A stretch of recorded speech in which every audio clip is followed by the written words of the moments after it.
Hello दोस्तों, आप सभी का स्वागत है मेरे इस चैनल पर। आज के वीडियो में बड़ी ही अहम शब्दावली अस्पताल से संबंधित, जिसको हम इंग्लिश में हॉस्पिटल बोलते हैं, वो सिखाने जा रहा हूं। तो वीडियो को हल्के में मत लेना। ये जानकारी हर व्यक्ति के पास होनी चाहिए, क्योंकि जब आप कभी भी हॉस्पिटल में जाते हैं तो उस समय इमरजेंसी में जाते हैं, वो समय क्रिटिकल होता है, समय का अभाव भी होता है।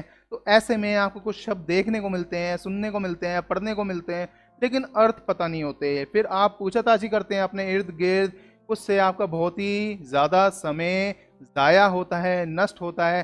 तो उस कीमती समय को बचाने के लिए आपके पास ऐसे शब्दों की शब्दावली होनी चाहिए। तो इसलिए कैप बिल्ड करनी है, आपको अच्छे से ध्यानपूर्वक मेरे वीडियो को सुनना है। आप एक चीज़ और भी ध्यान रखना कि हॉस्पिटल को कहीं कहीं हिंदी में अस्पताल लिखते हैं, जो कि करेक्ट है, कहीं पर अस्पताल भी लिखते हैं, यानी ह की मात्रा इस्तेमाल करके। तो ह की मात्रा वाला जब भी दिख जाए तो समझ जाना वो जानवरों का हॉस्पिटल है, ना कि मनुष्यों का। आइए यहाँ पर शुरुआत करते हैं पहले शब्द से। पहला शब्द है एम्बुलेंस, जिसको बोलते हैं रोगी वाहन। रोगी वाहन यानी मरीज वाहन। आप ध्यान रखना कि एम्बुलेंस के अंदर एक रूट है, ये है एम्बुल। एम्बुल का मतलब होता है चलना, इसको इंग्लिश में बोलते हैं टू वॉक। क्या चल रहा है यहाँ पर? वाहन यानी गाड़ी चल रही है। किसके लिए चल रही है? रोगी के लिए, मरीज के लिए। चलिए, मुझे उम्मीद है आपको समझ में आई होगी। Dead body. डेड बॉडी, अब देखिए, कोई भी व्यक्ति जब इस दुनिया को अलविदा बोल जाता है हमेशा के लिए, तो वो बोलते हुए अपना शरीर यहीं पर छोड़ के जाता है। तो वो जो बचा हुआ शरीर है ना, उसको हम लाश बोलते हैं, शव बोलते हैं, मृत शरीर बोलते हैं, या फिर प्रेत बोलते हैं। अब देखिए यहाँ पर पाउडर्स। पाउडर्स में अंत में एस लगा हुआ है, यानी आमतौर पर तो हम पाउडर तो बोलते हैं, वो समझ में आता है क्योंकि चूर्ण है वो। लेकिन जब एस लग जाता है तो ये बेसिकली दवाई की सेंस में इस्तेमाल किया जाता है, जिसको हम खुराक या चूर्ण बोलते हैं। आपने वैद्यों को देखा होगा, वो टैबलेट घिसते हैं, जड़ी बूटियां घिसते हैं, फिर एक छोटे से कागज के ऊपर रखते हैं थोड़ा सा चूर्ण, और उसको पैकिंग करके आपको बोलते हैं ये ले खुराक, इसको खा लियो, अपनी बीमारी भगा लियो। चलिए अगला देखते हैं, मैटरनिटी होम। देखिए यहाँ पर जैसे कि मैंने मार्क किया है, इसमें रूट छुपा हुआ है, ये है मात्र। मात्र का मतलब माता यानी मदर। तो मैटरनिटी होम, यहाँ पर इसको हिंदी में जच्चा गृह बोलते हैं। जच्चा गृह यानी यहाँ पर प्रेग्नेंट वुमन जाती है, गर्भवती महिला जाती है, जब उसको प्रसव पीड़ा उठती है तो वहाँ पर बच्चा पैदा होता है, बच्चे का जन्म होता है, तो वो स्थान कहलाता है जच्चा गृह। फिर है क्लॉट और क्लॉक्ड। अब ध्यान से समझो, क्लॉट को थक्का बोलते हैं। थक्का यानी चक्का, चक्का जम जाता है। अब देखिए, हमारे शरीर में खून में प्लेटलेट्स होते हैं, प्लेटलेट्स डेड भी होते रहते हैं। अब ये जो डेड प्लेटलेट्स हैं, ये कहाँ जाते हैं? खून में घूमते रहते हैं। धीरे धीरे ये डेड से डेड को चिपका कर और उसकी गांठ बनाते जाते हैं। ठीक है, वो गांठ फिर ट्रैवल करते करते कभी ब्रेन की वेन में फंस जाती है, या फिर हार्ट में फंस जाती है, तो बंदों को कार्डियक अरेस्ट, कार्डियक मतलब हार्ट अटैक पड़ सकता है, या फिर ब्रेन हेमरेज हो सकता है। बड़ी ही खतरनाक स्थिति हो सकती है, तो वो क्लॉट कहलाता है, जिसको हम थ्रोम्बस भी बोलते हैं। तो आपको ध्यान रखना है, ये एक चक्का होता है और बेसिकली ऐसे गोल शेप का बन जाता है। फिर है क्लॉक्ड। अब देखिए, किसी किसी के शरीर में ना, किसी को आर्ट्रियोसिस हो गया, यानी कि उसकी आर्टरीज बड़ी मोटी मोटी हैं, खून कम फेंकती हैं, बीपी हाई रहता है। तो ऐसे में ऐसे बंदों को ना क्लॉगिंग होने के चांसेस ज़्यादा होते हैं, यानी बहुत सारे क्लॉट जम जाते हैं। तो धीरे धीरे वो क्लॉट, मान लीजिए टांग में जम गए, तो मे बी पैरालिसिस हो सकता है, लकवा मार सकता है उसकी टांग में, क्योंकि वहाँ पर जमाव हो चुका है, यानी रास्ता बंद हो गया है। तो उसको क्लॉग्ड बोलते हैं। अब है रेबीज। अब रेबीज को जलातंक बोलते हैं, इसको जल भीति भी बोलते हैं। इंग्लिश में ऐसी बीमारी को हाइड्रोफोबिया बोलते हैं। हाइड्रोफोबिया यानी पानी का डर, जल भीति बोलते हैं। देखिए, रेबीज कुत्ते के काटने से, बंदर के काटने से, बिल्ली के काटने से होता है। कहीं कहीं मैंने सुना है कि गाय के काटने से भी होता है। तो ध्यान रखने वाली बात है।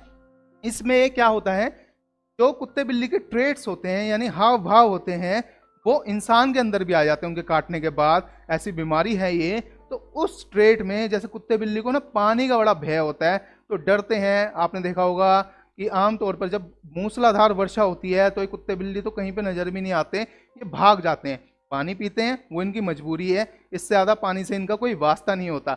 आपने देखा होगा कि कुत्ते को जब नहला रहे होते हैं तो वो बत्ती सी दिखा रहा होता है, तो बेसिकली वो खुश नहीं हो रहा होता है, उसको अंदर से डर लग रहा होता है, और उसकी वजह से उसे खिज मच रही होती है, चिड़न हो रही होती है, तो वो गुस्सा दिखा रहा होता है अपना। ये ट्रेट जब मनुष्य में आता है तो बीमारी का रूप धारण कर लेता है, क्योंकि मनुष्य कई गुना उसको और उभार कर लेकर आता है। तो वो पानी पीना ही छोड़ देता है, हाँफना चालू करता है, पानी से बचना चालू करता है, नहाना छोड़ देता है। ऐसे में अगर उसको पानी पिला भी दिया जाए तो एकदम से उलट देगा, हो सकता है उस घबराहट से वो वहीं पर मर भी जाए। तो बड़ी ही खतरनाक बीमारी है, तो रेबीज बोला जाता है इसको। फिर है कंजेनिटल। कंजेनिटल को जन्मजात बोलते हैं। कंजेनिटल कोई डिजीज है किसी को, यानी जन्मजात, यानी बच्चों में ही ज्यादा पाया जाएगा। तो कॉमन सेंस है। अब देखिए, जैसे किसी बच्चे को ना कंजेनिटल हार्ट डिजीज हो गया, अगर डॉक्टर बोलता है he is having congenital heart problem, मतलब उसके दिल में छेद है, या फिर हो सकता है कि उसका वैल्व ऐसे ना हो के ऐसे है, या फिर कोई डिफेक्ट है, तो आपको समझ जाना है ये जन्मजात बीमारियों के लिए इस्तेमाल किया जाता है शब्द। फिर है कैजुअलिटी। कैजुअलिटी को घायल, हादसा, अचानक से किसी से टकराव हो गया, दुर्घटना हो गई, ये सब बोला जाता है। फिर है ब्लिस्टर। ब्लिस्टर को छाला, फफोला या फिर मवाद से भरा हुआ दाना या फिर दाना भी बोलते हैं। अब देखिए, ब्लिस्टर को आप ब्लैब भी बोल सकते हैं, BLEB, आप ध्यान रखना, या फिर आप पस्टल भी बोल सकते हैं, PUSTULE, पस्टल भी आप कर सकते हैं। पस्टल याद रखना, पस से भरा दाना, पस्टल, ऐसे।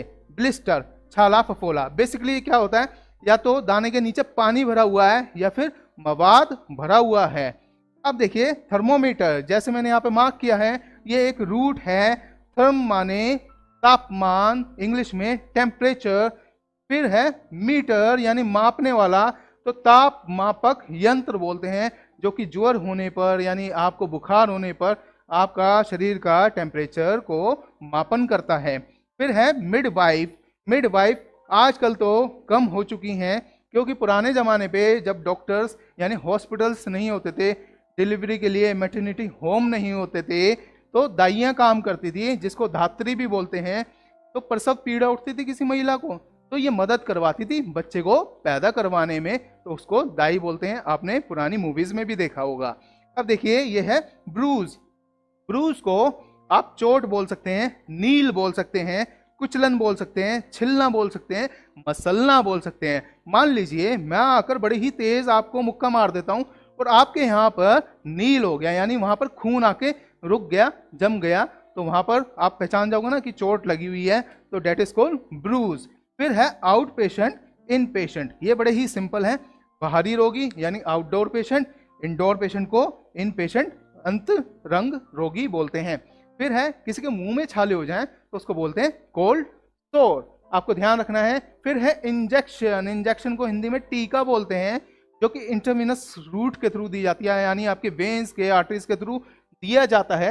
इन किया जाता है, इन यानी अंदर, जेक्ट यानी थ्रो, क्या फेंका जाता है, कोई दवाई फेंकी जाती है, जो कि आपके मुंह से नहीं दी जा सकती, क्योंकि वो बेहद ही पीएच लेवल हाई होगा, उसका स्टमक नहीं उसको एक्सेप्ट कर सकती है। फिर है प्लास्टर। प्लास्टर को मोटी पट्टी बोलते हैं। सिंपल पट्टी होती है, एक मोटी पट्टी होती है, जो कि हड्डी टूटने पर, फ्रैक्चर पर जमाया जाता है, उसको प्लास्टर बोलते हैं। फिर है स्टूल टेस्ट, जिसको आप मल की जांच बोलते हैं। इसको आप ध्यान रखना, इसको हम इंग्लिश में जेंट्स भी बोलते हैं। स्टूल को टट्टी बोलते हैं। अब टट्टी अच्छा नहीं लगता बोलने में, इसलिए मल बोल देते हैं, तो मल की जांच। यूरिन टेस्ट, यूरी है तो आपको हो सकता है हॉस्पिटल में यूरोलॉजी डिपार्टमेंट मिलेगा, तो यूरोलॉजी से समझ जाना है ये सेक्स ऑर्गन, यानी जो आपका यूरेटिक वाल्व है, इससे संबंधित सारी समस्याएं, जो पेशाब की नलियां होती हैं, इससे संबंधित समस्याओं का निवारण हेतु वो जगह होती है। तो यूरिन टेस्ट को मूत्र की जांच बोलते हैं, यानी पेशाब की जांच। फिर है वैक्सीन। वैक्सीन कोई महामारी फैल जाए उसके लिए एक बार दी जाती है, ताकि बंदे की इम्यूनिटी को इफेक्ट ना हो, उसकी इम्यूनिटी स्ट्रांग हो जाए, तो उस महामारी से बचने के लिए टीके दिए जाते हैं। तो ये वन टाइम होते हैं, जैसे आजकल कोरोना चल रहा है तो इसकी वैक्सीन तैयार होगी, ना कि इंजेक्शन तैयार होगा।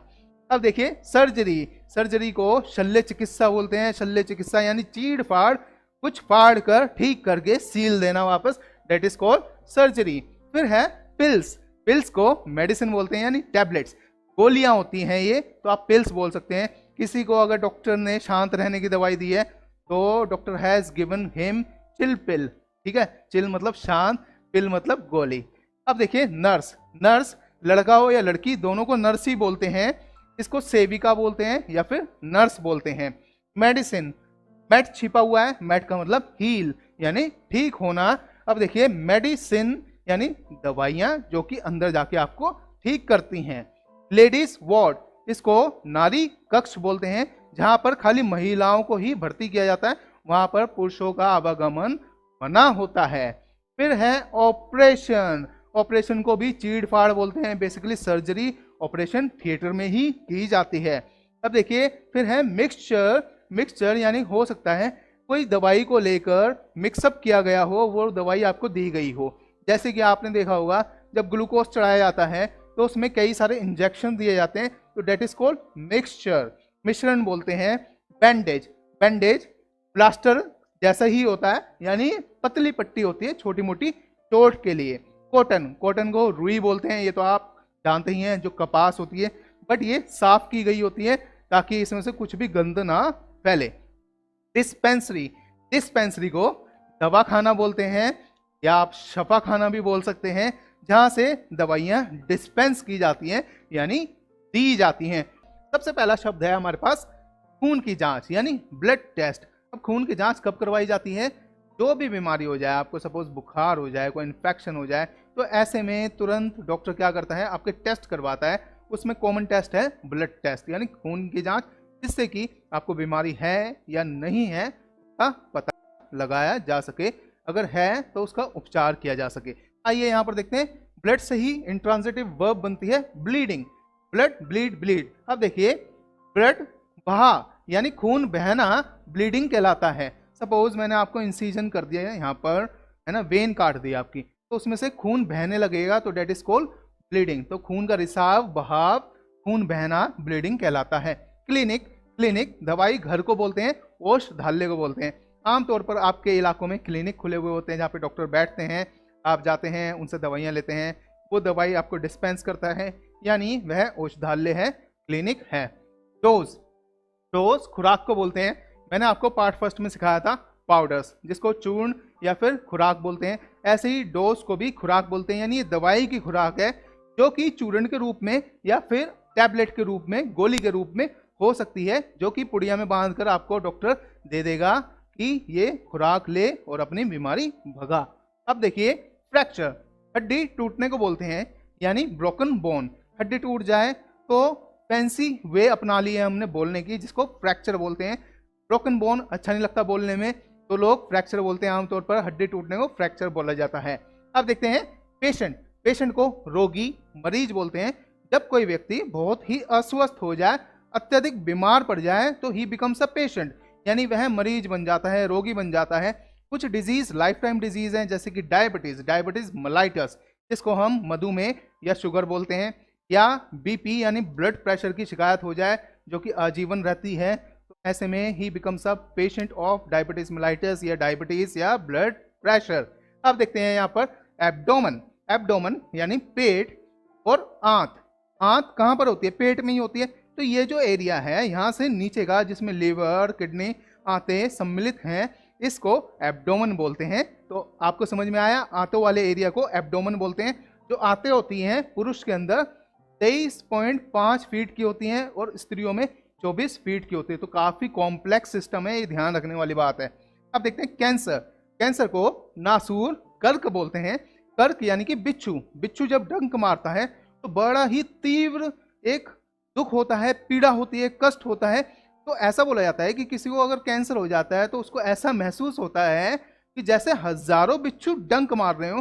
तो कितनी पीड़ादायक स्थिति होती होगी ये आप समझ सकते हैं। कैंसर नासूर कर्क को बोलते हैं। कोलन, कोलन भी पेट को, आंतों को बोलते हैं। अब ध्यान रखना कि किसी को कोलन कैंसर हो गया तो आपको समझ जाना है कि उसको आंतों का कैंसर हो गया, यानी उसकी आंत में कहीं पर कैंसर है, यानी कर्क रोग है।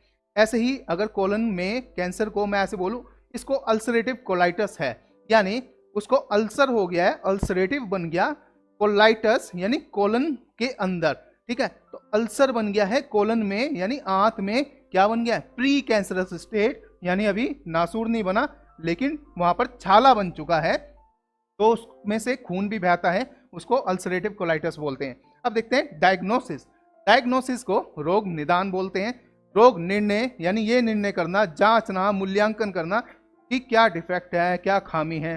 सपोज मेरी आंख में तिनका गिर गया और रैश पड़ गया, उसके बाद मैं डॉक्टर के पास गया कि डॉक्टर प्लीज मेरी आंख ठीक है जांच कर दो, तो वो डायग्नोस करेगा, देखेगा कहीं डिफेक्ट तो नहीं हो गया, तो डायग्नोस करना उसको बोलते हैं।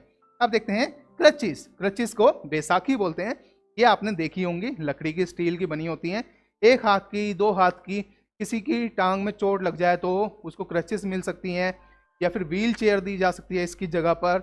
लेकिन किसी की अगर टांग ही एम्प्यूटेट करने पड़ी, सपोज उसको सेप्टिक हो गया था, उसकी टांग में एलर्जी हो गई थी बहुत हैवी, उसकी वजह से उसकी टांग को काटना पड़ा, एम्प्यूटेट करना पड़ा, तो ऐसे में अब टांग तो रही नहीं, अब उसको एक सहारा चाहिए होगा बैलेंस स्थापित करने के लिए, तो वो बैसाखी जरूर लेगा, तो उसको क्रच बोलते हैं। अब देखिए टोर्सो। टोर्सो को धड़ बोलते हैं। धड़ यहां से लेकर नीचे तक यानी टांगों से ऊपर तक ये धड़ है। धड़ पर ही दो हाथ चिपके हुए हैं, दो लात चिपकी हुई है, एक गर्दन और गर्दन के ऊपर सर चिपका हुआ है, तो इसके बाद जो बचा हुआ एरिया है वो धड़ कहलाता है। ठीक है, तो धड़ टोर्सो को बोलते हैं। फ्लू। फ्लू जुखाम को बोलते हैं, संक्रामक जुखाम, यानी जैसे corona. Corona is kind of a flu, यानी ये एक तरीके का जुखाम ही है, संक्रामक, जो कि व्यक्ति के नजदीक जाने से, उसकी सांसों से ट्रैवल करके मुझे भी हो सकता है, किसी भी अन्य व्यक्ति को हो सकता है। अब देखते हैं इन्फ्लुएंजा। इन्फ्लुएंजा में फिर से फ्लू छुपा हुआ है, दोनों शब्द एक ही हैं। इनफ्लू यानी अब आपको फ्लू हो गया है, ज्वर हो गया, जुखाम हो गया, संक्रामक ज्वर हो गया। तो कोरोना भी ऐसा ही एक तरीके का बुखार है, जुखाम है, जिसमें बुखार नहीं भी हुआ, लेकिन बुखार जैसे ही ट्रेट यानी सिम्टम्स आ जाएंगे, जिसमें कि आपकी सेंसेस चली जाएंगी, सूंघने की शक्ति चली जाएगी, स्वाद खो जाएगा, तो that is the symptom of corona, यानी एक तरीके का फ्लू है। अन्य प्रकार के फ्लू भी होते हैं, आपने सुना होगा बर्ड फ्लू, स्वाइन फ्लू, बहुत सारे फ्लूज हैं। अब देखते हैं ब्लड प्रेशर। ब्लड प्रेशर को रक्तचाप, रक्त दाब भी बोलते हैं। तो दुनिया में हर तीसरे व्यक्ति को, हर दूसरे व्यक्ति को ही ब्लड प्रेशर है आज की इस स्ट्रेस्ड लाइफ में। अब देखो कैसे होता है कि मेंटल स्ट्रेस होने से भी आर्टरीज जकड़ती हैं, साथ में अगर आप बहुत मोटे हैं तो भी आर्टरीज पर प्रेशर बनेगा। अब देखो कैसे, सपोज मैं पानी लेता हूं, पानी का छिड़काव करना, अगर मैं पाइप को ऐसे ही पकड़ता हूं सिंपल, तो पानी जिस स्पीड से आ रहा है, जिस फ्लो से आ रहा है, वो वैसे ही गिरता रहेगा। लेकिन अगर मैं उसको हल्का सा ऐसे दबाव देता हूं, दबाव देने से अब वह दूर तक जाएगा, प्रेशर बढ़ जाएगा, बौछार दूर तक फेंकेगा। यही चीज आर्टरीज के साथ होती है, क्योंकि खून और पानी एक साथ ही तो बह रहा है। अब देखिए उसके ऊपर अगर मांस और मसल का प्रेशर आया तो दाब बढ़ गया, और समझ रहे हैं, बीपी स्पाइक करेगा, वहां से उस एरिया से आगे जब वो जाएगा तो आगे वाले को भी धक्का मारेगा, तो ऐसे में ब्लड फ्लो इंक्रीज हो जाता है। ये चीज ध्यान रखनी है, तो यही चीज अप्लाई करते हैं। अब देखिए ब्लड प्रेशर, रक्तचाप को बोलते हैं। हर्निया। हर्निया को हिंदी में दे गुहा बोलते हैं, अजीब सा शब्द है दे गुहा। हर्निया को समझो, सपोज किसी को हियाटस हर्निया हो गया, हियाटस अंतराल को बोलते हैं, गैप कैविटी को मान लीजिए पेट में हो गया। पेट जो हमारी स्टमक है, ये गैप ही तो है 900 ml की, जिसके अंदर हम खाना डालते हैं, पानी डालते हैं, उसके अंदर कुछ अनचाहा मांस बढ़ गया है किसी मसल में से, या मांस में से उभर आया कुछ, जैसे किसी को हर्निया हो गया टेस्टिकल्स के पास में। टेस्टिकल जैसे कि बच्चे का टेस्टिकल है, अंडकोश जिसको बोलते हैं, उसके पास अनचाहा मांस यानी अनवांटेड मांस पनप गया, फालतू मांस पनप गया, जिसकी सर्जरी करके काटना पड़ेगा। तो इस टाइप से फालतू का मांस जब कैविटी के अंदर खालीपन में बढ़ता आता है, उसको हर्निया बोलते हैं। अब देखिए इंसीजन। इंसीजन को भेदन बोलते हैं, चीरा बोलते हैं। अब चीरा कैसा होता है, डॉक्टर्स स्कैल्पल लेते हैं और चीरा मारते हैं ऑपरेशन के वक्त। देखिए कैसा होता है स्कैल्पल। स्कैल्पल ये होता है, स्कैल्पल लिया और यहाँ पे सपोज इंसीजन किया, तो यहाँ पे चीरा किया गया है। जैसे कि आमतौर पर आपने देखा होगा कि आजकल प्रेगनेंसी जो हो रही है, यानी जब डिलीवरी होती है, बच्चा पैदा किया जाता है, तो वो सी सेक्शन, सिजेरियन किया जा रहा है, और इसमें इसको अपनाया भी जा रहा है, क्योंकि जेनिटल का रख रखाव करना, यानी उसको बचाना, क्षति ना हो, साथ में पेनलेस, क्योंकि पेनलेस ही है, ठीक है, एनेस्थीसिया दिया जाएगा और उस एरिया को इंसीजन करके बच्चे को आराम से निकाल भी लिया जाएगा। काफ़ी जल्दी हो जाता है ये सारा सिस्टम, तो इसलिए अपना भी रहे हैं। कुछ लोग तो ऐसे भी अपना रहे हैं कि सपोज उनकी 14 फरवरी को शादी हुई है, वैलेंटाइंस डे को, तो वो अपनी डिलीवरी ऐसे डिसाइड करेंगे, गर्भ ऐसे धारण करेंगे कि फरवरी के आसपास कहीं डेट पहुंचेगी। सपोज डॉक्टर ने बोला कि 25 फरवरी उनकी डेट है, यानी कि बच्चा पैदा होने की। अब देखिए वो क्या करेंगे, 14 फरवरी को ही ना इंसीजन करवाएंगे, अपना सी सेक्शन करवाएंगे, ताकि उसका भी बर्थडे सेम डे बना सके। देखिए कैसा फैंसी वर्ड हो चुका है। अब देखिए लीजन, लीजन को घाव बोलते हैं, जखम, जखम कैसे भी बोल सकते हैं, घाव, लीजन, यानी आप चलते चलते कहीं पर बहुत चोट लग गई है आपको और वहां पर वह घाव बन गया है ना, वो आपने देखा हुआ गिलगिला सा, जल्दी से सूखता भी नहीं है, तो डेट इज कॉल्ड लीजन। या ऐसा भी हो सकता है सर्जरी के बाद कहीं पर जोड़ तो दिया था लेकिन सेप्टिक उभर आया हो, तो वहां पे इट बिकम्स अ लीजन, वहां पर लीजन क्रिएट हो जाता है। ऑर्गन्स, ऑर्गन्स को अंग बोलते हैं। अब देखो इसकी समझ क्या है, ऑर्गन किसको बोलूं, ये ऑटोनोमस होते हैं यानी स्वचालित, आप इसको कंट्रोल नहीं कर सकते। कैसे, जितने भी ऑर्गन्स हैं, जैसे कि ब्रेन, ब्रेन ऑर्गन है, क्या आप कंट्रोल कर सकते हैं? नहीं। हार्ट, इसकी बीट कंट्रोल कर सकते हैं? नहीं, ऑटोमेटेड है। इसके बाद लीवर, लीवर कैसे न्यूट्रिएंट्स कलेक्ट कर रहा है, वो सब कर रहा है, डिपोजिशन कर रहा है, कर सकते हो कुछ भी? नहीं। किडनी कैसे सफाई कर रही है, कंट्रोल कर सकते हो? नहीं। तो ये सब ऑर्गन्स हैं, तो समझ गए, इनको अंग बोलते हैं। पेन, पेन मानसिक भी हो सकता है, शारीरिक भी हो सकता है, जिसको दर्द, पीड़ा, दुख, कष्ट किसी भी रूप में आप बोल सकते हैं। अब देखिए पेन, सपोज मुझे मानसिक पेन हो रहा है, यानी वह बस मुझे अनप्लेजेंट सा महसूस हो रहा है, अच्छा महसूस नहीं हो रहा है। लेकिन अगर मुझे फिजिकल पेन हो रहा है तो ये भी अनप्लेजेंट, लेकिन मुझे इसको सफर भी करना पड़ रहा है, दुख झेलना भी पड़ रहा है, तो इसको पेन बोलते हैं। अगला देखो प्रोस्थेसिस, प्रोस्थेसिस को कृत्रिम अंग बोलते हैं, नकली अंग या फिर वर्चुअल ऑर्गन या लिम्ब बोल सकते हैं आप। अब देखिए साइंस बना भी रही है आजकल, किडनी भी बना रही है कृत्रिम रूप से, है ना, वर्चुअल किडनी, उसकी भी टेस्टिंग चल रही है। बहुत सारी चीजें नकली बनाई जा रही हैं जिससे कि आदमी का जीवन लंबा किया जा सके। नकली अंग, अब ये किसको लगाया जाता है, सपोज किसी की टांग चले गई किसी हादसे में या एम्पूटेट करने पड़ी किसी कारणवश, तो उसको कृत्रिम अंग दिया जाएगा जिससे कि वह नॉर्मल चल सके।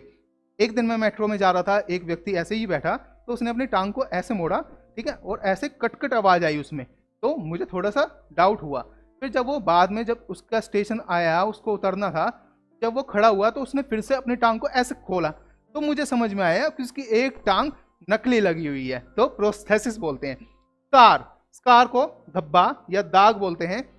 फुंसी फोड़ा, पस्टल, ब्लैब हो जाए, ब्लिस्टर हो जाए, याद रखना, यानी अगर मैं उसको जबरदस्ती फोड़ दूं, जैसे मेरे को यहाँ पे एक दाना हुआ हुआ है और मैंने सुबह सुबह उसको फोड़ दिया, लेकिन अब मैं उसमें खुरचने लगूं, ये हट जाए हट जाए हट जाए, तो गड्ढा जरूर हो जाएगा उसमें, वो गड्ढा हमेशा के लिए रह जाएगा।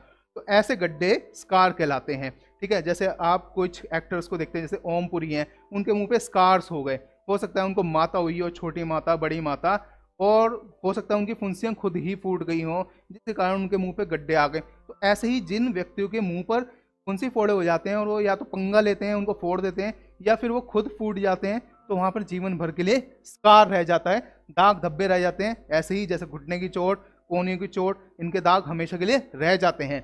अब देखते हैं सीरिंज, सीरिंज को सुई बोलते हैं, यानी छिड़काव करने वाली पिचकारी, सुई वाली पिचकारी। अब ध्यान रखो, तो क्या होता है इंजेक्शन, क्या बोलते हैं इंजेक्शन, वही तो होता है, सीरिंज बोलते हैं डॉक्टर्स उसको। ट्यूमर, ट्यूमर एक कंडीशन है, इसको फोड़ा बोलते हैं, रसोली भी बोलते हैं, रसोली आमतौर पर आपने सुना ही होगा। तो किसी को अगर रसोली हो गई ना, तो उसको ट्यूमर हुआ है, and that can become dangerous, यानी वो घातक भी साबित हो सकता है, फेटल भी बन सकता है।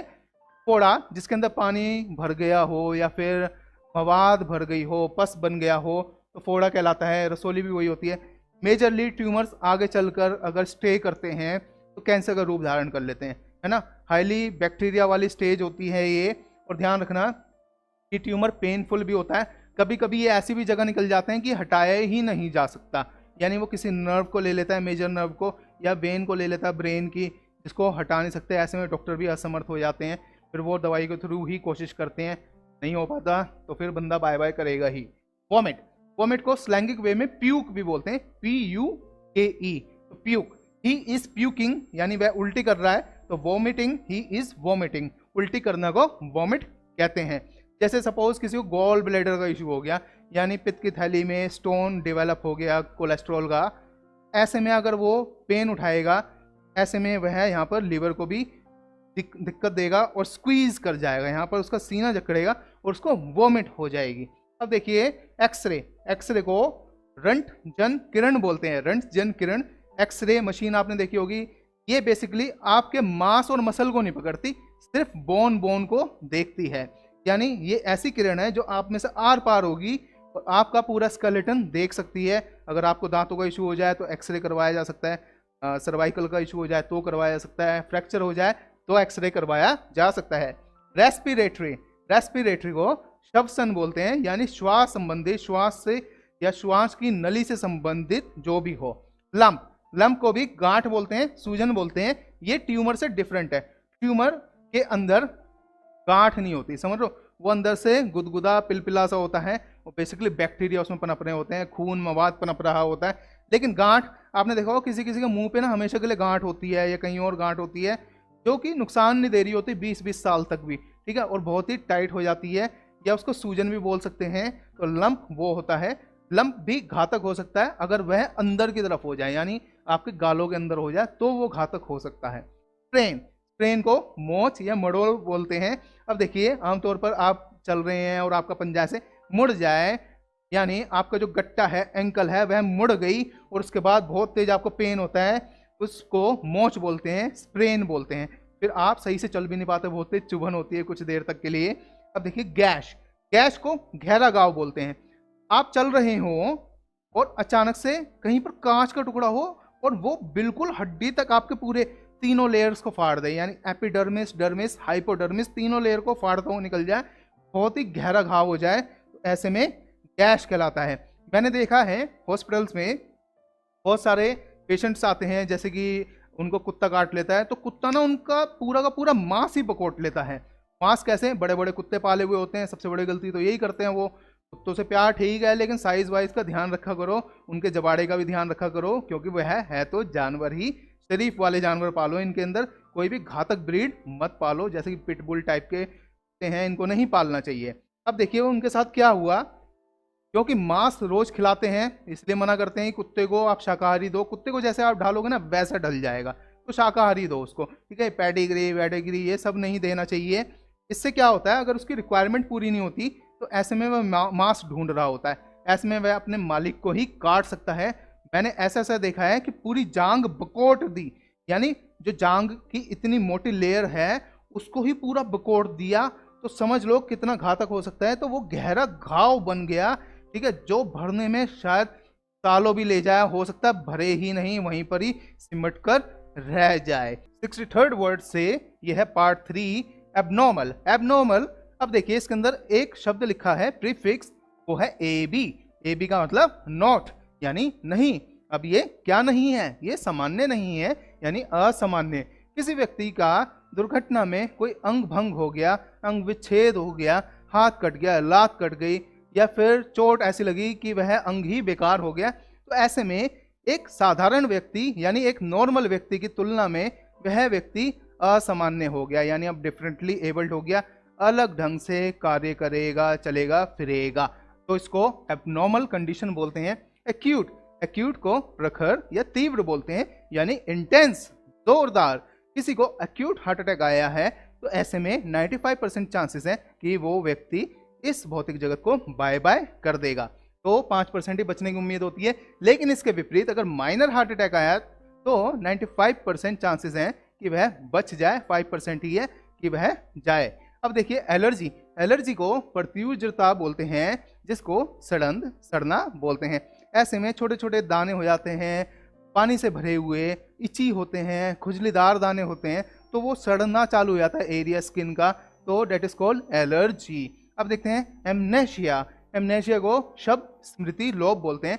शब्द यानी वर्ड, स्मृति यानी मेमोरी, लोप यानी रिमूव यानी खोना, भूलना। अब ये ऐसी बीमारी है कि शब्दों को भूलने लग जाता है इंसान।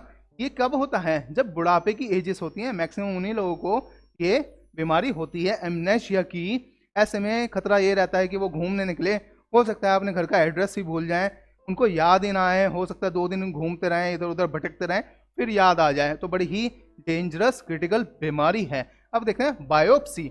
बायोप्सी में बायो है और PSY है, बायो का मतलब लाइफ होता है, जिसको जैव बोलते हैं। PSY का मतलब एग्जामिनेशन होता है, जिसको जांच बोलते हैं। अब देखिए यहाँ पे जांच किसकी हो रही है?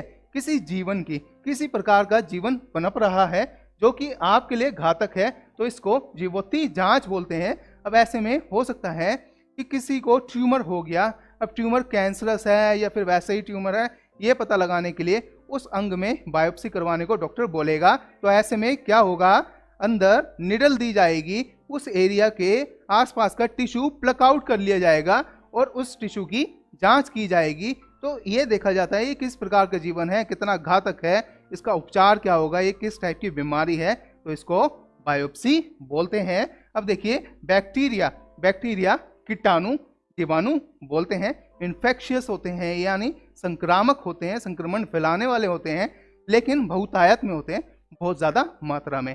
अगर एक ही बैक्टीरिया है तो आप उसको बैक्टीरिया ना बोलकर बैक्टीरियम बोलना है, ठीक है। अब देखते हैं एज़मा, एज़मा सही उच्चारण है, जिसको आमतौर पर एस्थमा या अस्थमा भी बोलते हैं, तो करेक्ट प्रोनाउंसिएशन है एज़मा। अब देखिए एज़मा को दमा बोलते हैं, यानी ये श्वसन नली जो होती है सांस लेने वाली, इसमें एयरवेज को ब्लॉक कर दिया जाता है, यानी ये खुद ही कर देती है। तो ऐसे में बंदा गिड़गिड़ाता है सांस लेने के लिए, बस वो ये सोचता है अब तो मैं गया गया। ऐसे में डॉक्टर इनहेलर देता है ताकि उसका एयरवेज खुल जाए, ब्रोंको डायलेटर्स दिए जाते हैं जिससे पाथ खुल जाए, वो खुल के सांस ले सके। तो एस्मा बड़ी ही खतरनाक टाइप की बीमारी है, जिसको एस्मा अटैक भी बोला जाता है। एम्प्यूटेट, एम्प्यूटेट को अंग भंग करना या अंग विच्छेद करना बोलते हैं। तो एम्प्यूटेशन की जाती है, एम्प्यूटेशन तब की जाती है, मान लीजिए कि किसी व्यक्ति की कोई टांग एलर्जी या फिर सेप्टिक की वजह से सड़ चुकी है, वो बिल्कुल भी ठीक नहीं होगी। सेप्टिक यानी पस, पस एक तरीके का कैंसर का ही रूप है जो कि मांस हड्डी सब कुछ खा जाता है। अब मैंने एक केस देखा, उस केस में एक 60 वर्ष से ऊपर का व्यक्ति था, जिसकी जो पंजा था पूरा का पूरा सड़ चुका था, काला पड़ा हुआ था, नीला होकर काला पड़ा हुआ था। वो बंदा डायबिटिक था यानी मधुमेह का रोगी भी था, तो ऐसे में वो ठीक नहीं हो सकता था। तो डॉक्टर ने बोला कि एंकल से ऊपर ऊपर तक का एरिया अब आपको एम्प्यूटेट करवाना पड़ेगा, यानी नीचे का पूरा पंजा हटवाना पड़ेगा। तो एम्प्यूटेशन करनी पड़ेगी, अंग विच्छेद करना पड़ेगा। अब देखिए सिजेरियन या सजेरियन, सजेरियन सिजेरियन, इसको हम सी सेक्शन भी बोलते हैं, इसको शल्य क्रिया बोलते हैं, जिसके अंदर इंसिजन बनाया जाता है यानी चीरा मारा जाता है और बच्चे को बाहर निकाला जाता है। तो सी बन जाता है बेसिकली उस एरिया में और बच्चा बाहर, तो उसको सी सेक्शन या सजेरियन बोलते हैं। ब्रेस, ब्रेस को धनु कोष्ठक बोलते हैं, यानी धनुष बाण रखने वाला कोष्ठक। अब देखो कैसे, कोष्ठक यानी जकड़ के रखेगा, तो ब्रेस कहीं पर कोई चीज को मजबूती प्रदान करने के लिए एक तरीके का कब्जा होता है। किसी के दांत वांत हिल रहे हो तो डेंटिस्ट क्या करेगा, अंदर ब्रेसेस फंसा देगा तो उसके दांत हिलना बंद हो जाए।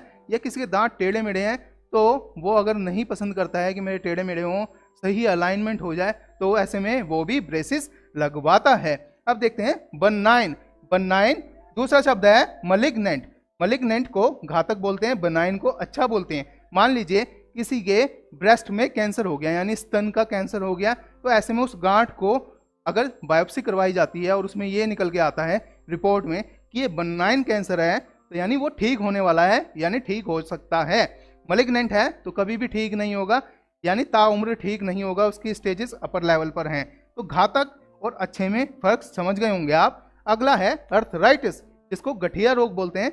यानी अब देखो ये मैक्सिमम क्या होता है, होता तो ये ओल्ड एज में है, आजकल ये यंग एज में भी होने लग गया है। अमेरिकन में तो यंग एज में बहुत ज़्यादा कॉमन है ये चीज़ें। अब देखो जोड़ों में है ना स्टिफनेस आने लगती है, इसके अंदर काम करना बंद कर देते हैं, ऐठन आने लगती है। ऐसे में अर्थराइटिस का पेशेंट अगर बैठ जाए थोड़ी सी देर कहीं पर भी 5-10 मिनट, तो ऐसे में उसकी टांगें अकड़ जाएंगी। जब वो उठेगा तो हो सकता है कट कट कट करके आवाज़ भी आए, स्टिफ हो जाए और उसको दर्द भी हो। तो ऐसी कंडीशन अर्थराइटिस की कंडीशन होती है। एनीमिया, एनीमिया को रक्त अल्पता, रक्त अल्पता यानी रक्त की कमी, कैसी, रेड सेल्स की कमी हो जाती है।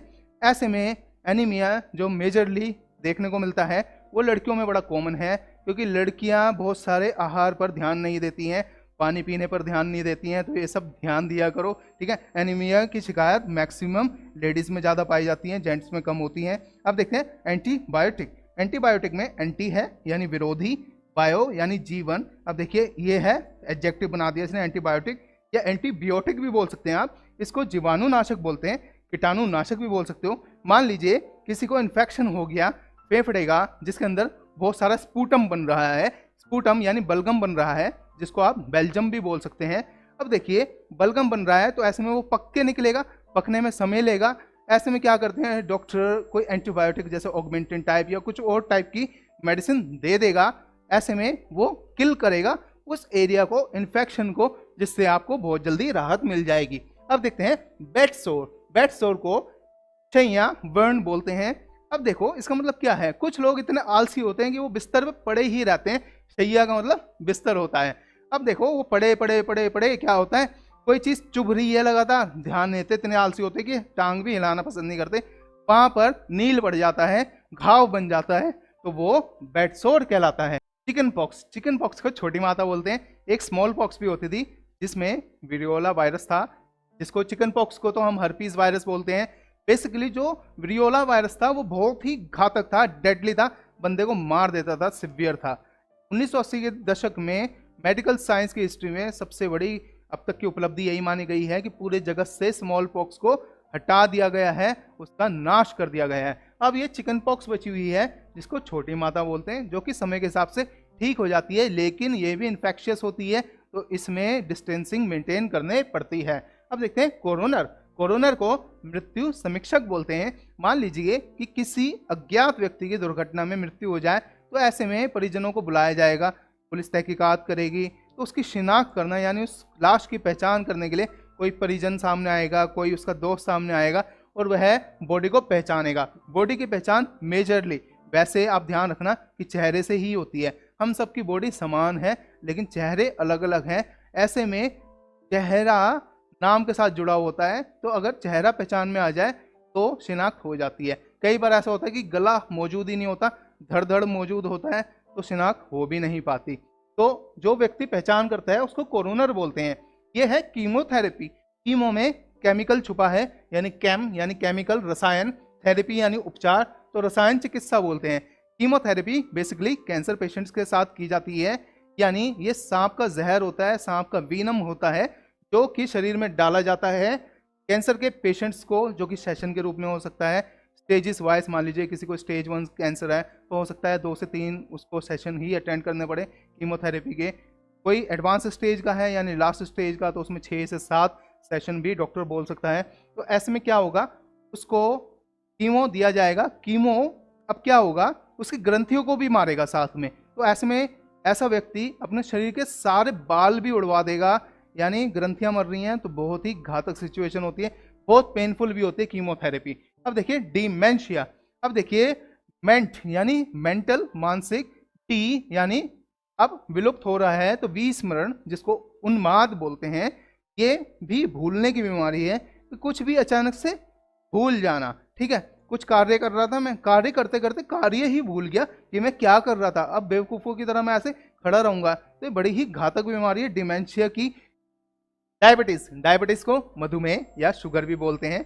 डायबिटीज मेलाइटस इसका पूरा नाम है। अब इसको अच्छे से सुनना, मैं आपको पूरी जानकारी देता हूँ। 3 टाइप की डायबिटीज होती है, टाइप 1, टाइप 2 और गैस्टेशनल। गैस्टेशनल इतनी मेजर नहीं है, जो कि गर्भवती महिलाओं में अधिकतर होती है प्रेगनेंसी के दौरान। बस उसमें ये खतरा होता है कि बच्चे को ट्रांसफर ना हो जाए, ट्रांसफर हो जाए तो टाइप 2 डायबिटीज यानी लेटर एजिस में बच्चे की डायबिटीज की शुरुआत हो सकती है। लेकिन टाइप 1 और टाइप 2 को समझो, मेजर तो यही है। टाइप 2 बिल्कुल कॉमन डायबिटीज है, जो कि संसार के हर दूसरे तीसरे आदमी को, यानी 3 में से हर दूसरे व्यक्ति को या 2 व्यक्तियों को डायबिटीज की शिकायत है ही। अब देखिए ये लेटर एजिस में चालू होती है, आफ्टर 40 या 45 की एजिस में डायबिटीज होने के बहुत ज़्यादा चांसेस होते हैं हर व्यक्ति को। लेकिन जो टाइप 1 है वो जुवेनाइल डायबिटीज है, यानी बच्चे के अंदर होती है, जो किशोर होते हैं, एडोलसेंस की एज में हैं, उनको ये बीमारी होती है। टाइप 1 में आप टैबलेट नहीं देते हो, इंट्रावेनस रूट के थ्रू इंसुलिन दी जाती है, तो पेट में इंसुलिन मारी जाती है। ऐसे ब्लड शुगर लेवल लगातार टेस्ट करते रहना पड़ता है। इसकी सबसे बड़ी प्रॉब्लम ये है डायबिटीज़ की कि इसमें सेल्स के अंदर इंसुलिन पहुंचने लग जाता है। अब देखो जुवेनाइल डायबिटीज़ यानी टाइप 1 डायबिटीज़ में पेनक्रियास जो कि ग्लैंड है वो इंसुलिन रिलीज करना बंद कर देता है। अब ऐसे में क्या होता है कि शरीर में जो इंसुलिन डेवलप होता है वो ट्रैवल करता है और वो सेल्स के अंदर एंटर करना चालू हो जाता है। अगर सेल ऐसे है तो सेल हाइपरट्रॉफिक हो जाएगा, यानी ट्रॉफी की शेप का, जो कि अपने स्ट्रेंथ लूज कर देगा, हो सकता है वो डेड भी हो जाए। ऐसे ही बहुत सारे सेल्स डेड होना चालू हो जाते हैं इंसुलिन एंटर होने की वजह से। तो ऐसे में जब इंसुलिन दिया जाता है इंट्रावेनस रूट के थ्रू, तो वो सिक्योर भी करता है लेयर बना के सेल्स के ऊपर। टाइप 2 में भी टैबलेट्स दी जाती हैं लोगों को खाने से पहले। आपने देखा हो खाने से पहले ही टैबलेट खाते हैं। तो ऐसे में क्या होता है कि ये सेल्स के ऊपर लेयर बनाता है, जिससे कि सेल के अंदर इंसुलिन ना एंटर हो, हाइपरट्रॉफी ना हो, डेड ना हो। आपने देखा होगा कि शुगर के जितने भी पेशेंट्स हैं, इनकी चोटें जब होती हैं तो वो बहुत ही स्लो रिकवर होती हैं, धीरे धीरे सही होती हैं। तो ऐसे में बहुत सारे चांसेस ये भी होते हैं, जैसे हार्ट है, ये सबसे बड़ी मसल है, इसके अंदर भी सेल्स हैं, वो सेल्स डेड होते रहते हैं धीरे धीरे अगर सिक्योर ना किया जाए। ऐसे में कार्डियक फेल भी हो सकता है, फेलियर भी हो सकता है। तो हो सकता है कि बैठे बैठे उसको पता भी नहीं चले और वो टाटा बाय बाय कर गया, तो बड़ा ही घातक ये सिचुएशन में लेकर जा सकती है। तो डायबिटीज़ एक सीरियस काइंड की इलनेस है, बीमारी है, जो कि आजीवन रहती है, बट मेंटेन करना पड़ता है, अपनी एक्टिविटीज़ बढ़ानी पड़ती है, खान पान का सुधार करना पड़ता है।